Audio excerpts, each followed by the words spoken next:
Dylan's Fear Files. I was 3 the first time my mom got sick. I learned to cook so dinner would be on the table when Dad got home. I'm not sure how edible it was, but Dad would always smile and say it was delicious. I was 6 the second time she got sick. My baby sister was only a few months old, so I learned to make bottles and clean diapers. Taking care of Mika wasn't any harder than taking care of Mom. I was 11 when we moved to a small town way out in the middle of nowhere, and she got the sickest she had ever been. Dad was gone for work, so I learned to hide Mika in the closet, buried underneath a mountain of stuffed animals. Don't come out of the closet, Mika. Don't even make a noise, or the monster will get you. My parents had pulled me from public education and decided to homeschool me. I would never have admitted it then, but I was kind of excited at the prospect of doing schoolwork sprawled out on our living room floor in my pajamas. Everything went well for the first few months. Then Dad had to go to another state for a few weeks. The nearest neighbors were only a few acres away, and we were prepped on my mother's medical issues. Dad left, promising that nothing could go wrong. He'd be home as quick as he could, and then everything would be okay. As an 8-year-old veteran of taking care of my mother, I was confident in my abilities. He was wrong. I was wrong. We could never have been prepared for the long, long weeks ahead of us. To be honest, I don't remember what time of day it was, or even what I was doing when I suddenly felt that something was off. I do remember that it was in the middle of winter. There was 6 feet of snow that year, and it was in the double negatives. Mom had been feeling unwell, and had spent most of the day teaching Mika to read from the comfort of the couch. Then everything got quiet. "Mama?" Mika's little cherub face was filled with worry. Mama was just standing there, staring at nothing, her eyes glassy and vacant. The reading book fell from her lap as she slowly stood up and absently walked into the kitchen. We could hear her soft mumbling to herself in there. Then the laughter started. The horrible, awful, hysterical laughter. There was something wrong in it. It wasn't the ha-ha something is so funny. It was rough and maniacal. I ran into the kitchen and found my mother gripping the counter with tears streaming down her face, eyes full of fear, laughing uncontrollably. She started to hyperventilate, great sobs racking her body, while still laughing in that terrifying way. I rushed to the phone and called the neighbors. Mom was in bed for 3 days straight after that. Blinds pulled, no lights, door shut tight. I only went into her room to feed her, help her to the bathroom, and give her medication. Little red capsules, 3 for the first time, then 2 every 4 hours. Mika and I were very, very quiet during those 72 hours. On the 4th day she finally emerged. She seemed wilted. Her deep blue eyes seemed darker than before, but that could have been due to the dark circles surrounding them. She smiled weakly at us and mumbled an apology for being a bad mom, and told us what good girls we were. She slowly shuffled around the house for the next few days, attempting to do laundry, but the noise hurt her head, cooking, but the smells made her nauseous, teaching us, but her brain felt fuzzy. I worried she had had another seizure. We weren't allowed to tell Dad when he got his weekly call. We weren't to stress him out. Her next episode started much the same. Everything went quiet. The hairs on the back of my neck stood at attention when I turned to look at Mom. She had a crazy smirk on her face this time. It was almost sneer-like. "Mom?" She waved her head dismissively at me. "Mom, I'm gonna go get your medicine." She cocked her head to the side like a puppy and giggled at me. "Sure, my medicine." She covered her mouth and giggled. I shot out of the living room and into her bedroom to get those red little pills. I didn't know what was happening, but I knew those pills were my lifeline. Mika had started to cry when I got back into the room. I handed Mom her pills and headed for the phone, except it wasn't there. I stared at the empty phone jack in the hall with confusion. "Sissy, she took the phone," Mika whimpered. As I turned to look at my mom, the laughter started. It was deeper than before. Fear shot through my body like lightning. I grabbed Mika and rushed her to the coat closet. Do you know what it's like to be 11 years old, forcing a sobbing 5-year-old into her snowsuit, to send her by herself to trek through the 6 feet of snow over 5 acres to get to the neighbors? To just know, To absolutely just know that she'd be safer out in the negative 50-degree Alaskan winter than in the warm house with her mother. It's terrifying. I knew Mika felt it too as she clung to me while I tried to force her out the door. Mika, look at me. Stay on the moose trail and go get Miss Kim. Tell her Mama's sick and then stay there until I come to get you. With that, I shut my baby sister outside and turned to face the cruel laughter behind me. Sit down, Mommy, it'll be okay. Miss Kim is on her way, she'll help you. And then the third most terrifying thing in my life happened. Mom stopped laughing and grinned at me. Her pupils fully dilated, making her eyes look solid black. Aren't you going to run away too, little girl? What if the wolves and foxes get the little one? Her voice was impossibly deep. I may have considered it a pleasant voice to listen to scary stories from, if it hadn't have been coming from my mother's mouth. She just laughed and laughed. By the time Miss Kim got to us, Mom had dissolved into a sobbing puddle on the floor. Miss Kim said my mom was just having another migraine, that she was just confused, that surely Mom had tried to call Miss Kim herself, but with a bad case of migraine fever had simply misplaced the phone and we'd definitely find it later. I expected Mom to be in her cave of a bedroom for a few days after her episode, so Mika and I went about our normal school routine. I was laying on the back of the floor reading some subject or another when I heard Mika gasp. Mama, are you all better? She asked innocently. Mama feels better. Sissy got me medicine in time yesterday. Did I scare you? I'm sorry. I was surprised to see her up and about. I was shocked when she opened up all the blinds and let light into the room. I was overjoyed when she gathered us up in a big hug and gave us a squeeze. It was going to be a great day. All I had to worry about was math. I hated math. I was wrong. Again. After we finished our morning schoolwork, which included a round of Mom and Mika singing catchy songs about vowels, Mika went to take a nap before lunch. I remember I was sitting at my little desk trying my best to ace a math test. I was concentrating so hard that I hadn't noticed how still the room had become. I couldn't hear my mom in the kitchen whipping up lunch anymore. It was so quiet. Even now, decades later, the mere thought of how that silence felt opens a pit in my stomach. I'm not sure how I got my feet to carry me into the kitchen, when everything in my little body was screaming not to. She wasn't there. She wasn't in the dining room either. My heart pounding so hard, I could hear the blood pumping through my body. It's so loud in the quiet of the house. Mika? Oh my God, Mika. Rushing to our shared bedroom, I noticed the door leading into the garage was slightly open. It's funny the small details that stick with you. I should have shut that dang door and locked it. I sometimes wonder what would have happened had I slammed it shut, but I didn't. I paused for the briefest of seconds and heard a deep chuckle from the darkness of the garage. It was different this time. It was evil. Mika was still sound asleep when I charged into the room. After shutting the door, I paced back and forth. What felt like hours while I attempted to figure out a plan was probably only seconds. The coat closet was right next to the garage door. I'd never get Mika bundled and out without incident. There was only one choice. I shook her awake. Mika, shh. A monster got into the house. Her big blue eyes filled with fear and tears. I need you to hide. She looked towards the closet and back at me. I nodded. We buried her under blankets and toys. Don't come out of the closet, Mika. Don't even make a noise or the monster will get you. But Sissy, what about you? Don't come out of the closet, Mika. It can't come into the closet. Once again I shut her out, leaving my sweet baby sister to be brave all by herself. The monster was waiting for me when I left the room. Smile too big, eyes too dark. Do you want to take your medicine, Mom? You should come eat your lunch, girl. I made it special for you. I followed her back to the kitchen. I should stop and mention that there was one other family member that I've neglected to bring up. She was a mean old cat named Socks. No, the monster didn't turn Socks into lunch. Socks was a horrible pet. She hated everyone. She didn't even like to be petted. I think her only joy in life was seeing how much she could make me bleed, or how loud I'd shout when she'd come at me yowling with her claws out.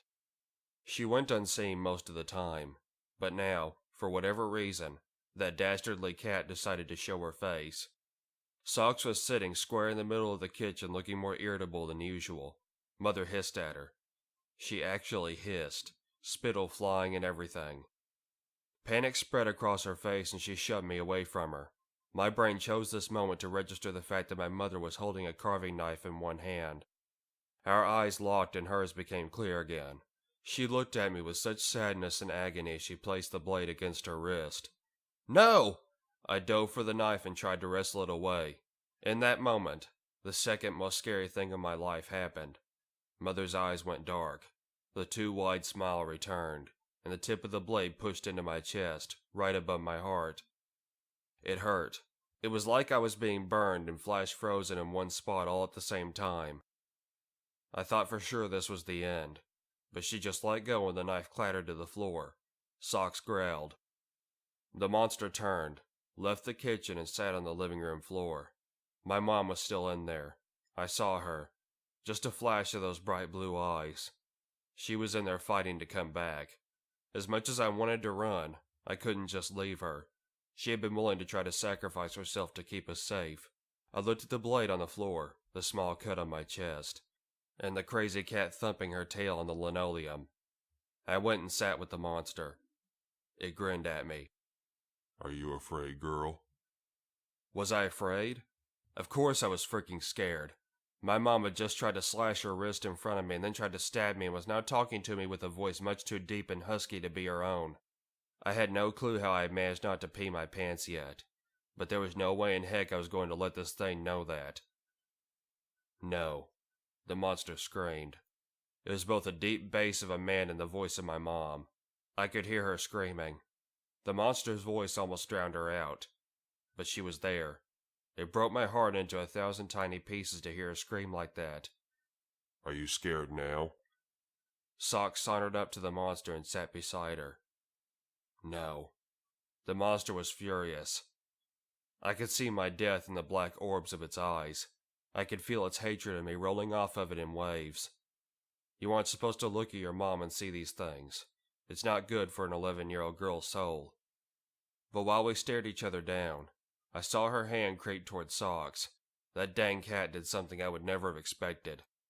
She butted her head up and under my mom's hand. The second those long, graceful fingers touched Sock's fur, Mom came back. Blue eyes wide and filled with terror. That's when the scariest thing in my life happened. Mom opened her mouth, and with her own voice said one single word. Run. In the town of Bisden, nobody leaves their home after dark. As soon as the sun begins to set, shutters are drawn shut, candles are snuffed out, and doors are locked tight. Before the moon is fully risen, the entire town appears deserted, and silence reigns supreme. "Did you hear that?" whispered Freya, sounding very small and afraid in the dark. "Shut up." Her older brother Froud hissed through clenched teeth as he eyed the black windows of the house nearest to them. "They're probably locked. Nobody in their right mind will leave their windows unlocked at night. Not in Bisden, anyway." "I told you we shouldn't play in the forest," continued Freya. "I said we should go back sooner." "And I said to shut up," Froud went on. "Whining about the past doesn't change the present." Froud looked at his sister, shivering in the dark. "It doesn't change the situation that we're in." Before Freya could respond, the faint sound of a child's laughter floated across the wind. Goosebumps erupted along Froud's neck and arms. Something about the sound seemed wrong.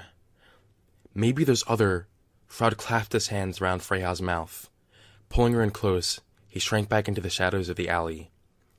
Again, the unearthly sound drifted across the air.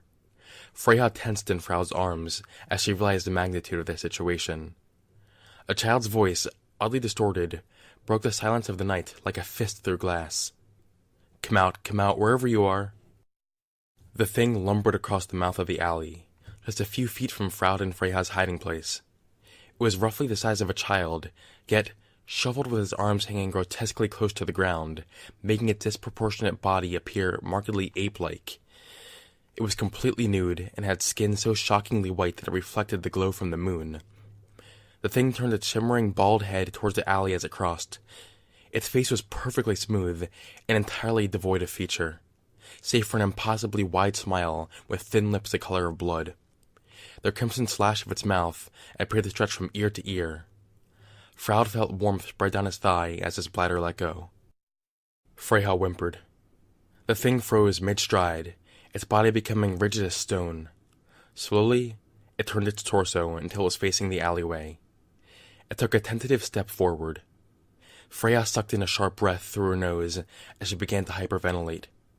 Frod clamped his hand over her mouth, but he was too late. Impossibly fast, the thing twisted its head toward their hiding place, producing a sickening crackle from its neck. Found you. In the town of Bisden, nobody leaves their house after dark. Every day, young ones are sternly told to be home by dusk. They are told of the evil that haunts the streets at night. They are told to always remain silent, because if they hear you, the children of the moon will tear you limb from limb. This story takes place in America in the early 1980s, before my mum was married. She lived with her sister's husband, and their 3 dogs. My mother's family is from Ireland, and so is my aunt's husband. His sister Mary Catherine was visiting the States for a few weeks. During the daytime, everybody worked, so it was just Mary Catherine at home with their 3 dogs, Princess, a German Shepherd / Standard Collie mix, Kelly, a German Shepherd Husky, and Mickey, a massive wolf mix. All 3 dogs were big hams, but fiercely protective. One day, my mum came home from work to find the lights turned out, shades drawn, and doors locked. She thought maybe Mary Catherine had gone for a walk, but when she opened the door, she met Mary, standing white as a sheet, with a knife in her hand. "Oh, Patsy, something terrible happened today. We had a visitor," she said. Around noon, Mary was in the kitchen fixing herself some lunch when she heard the front door open. The dogs went crazy, howling and barking. The dogs never barked at family, so she went to see who it was. It was a man she had never seen before, let himself in through the unlocked door, and was sitting on the couch. The dogs stood on the staircase landing adjacent to the couch and refused to go near him. Before she could ask who he was, he said, "I'm very thirsty. Could you give me a drink of water?" She figured he was just a neighbor, or maybe his car had broken down.